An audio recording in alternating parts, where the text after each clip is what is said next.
the mouse loved soft things. Charlie the kitten loved chasing shadows.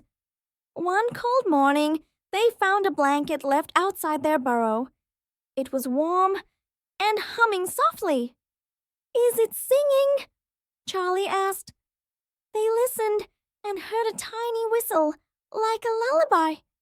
When they pulled the blanket around them, the wind stopped. No more cold, just music and warmth. Suddenly, they both felt sleepy. "But we just woke up," Millie yawned. They closed their eyes and dreamed of floating through clouds. In their dream, a voice whispered, "Thank you for using me kindly." When they awoke, the blanket was gone. Just a patch of frost remained. Charlie shivered. "Was it magic?" Millie nodded. "Some things just want to be useful, even blankets,"